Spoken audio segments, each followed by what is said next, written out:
দুর্যোগ আর দোসর ডিভিসির জল দুয়ে মিলে উৎসবের মরশুমে দক্ষিণবঙ্গের একাধিক এলাকা প্লাবিত হওয়ার আশঙ্কা তৈরি হয়েছে।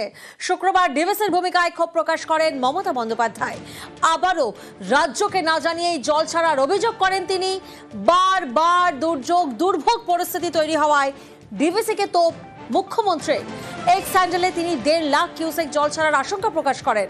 উৎসবের মরশুমে ডিভিসির জল ছাড়া তীব্র প্রতিবাদের পাশাপাশি বাংলাকে ভাসানোর চক্রান্ত হচ্ছে বলে অভিযোগ করেন মুখ্যমন্ত্রী মমতা বন্দ্যোপাধ্যায়।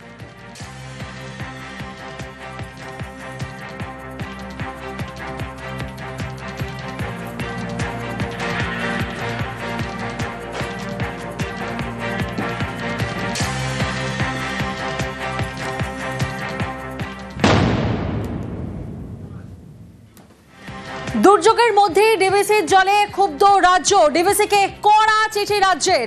পরিকল্পনা না করে জল ছাড়ার অভিযোগ।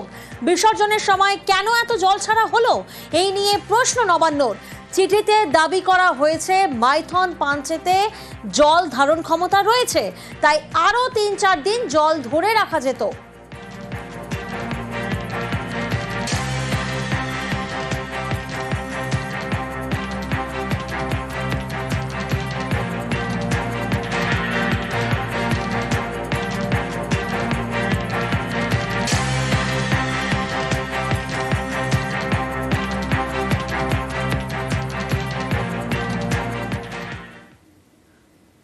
আর ডিভিসি নিয়ে রাজনীতির জল গরম। ভোট না পেয়ে ষড়যন্ত্র। উৎসবে বাংলাকে ভাসানোর চেষ্টা। বিজেপিকে তোপ অভিষেকের।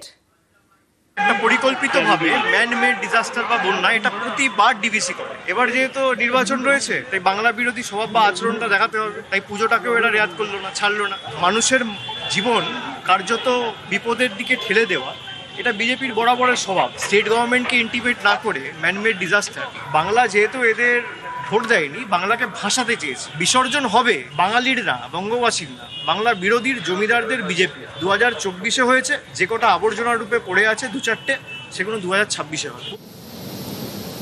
ডিভিসির কমিটিতে রাজ্যের প্রতিনিধিও রয়েছেন। বিভ্রান্তি ছড়ানোর চেষ্টা তোপ সুকান্ত।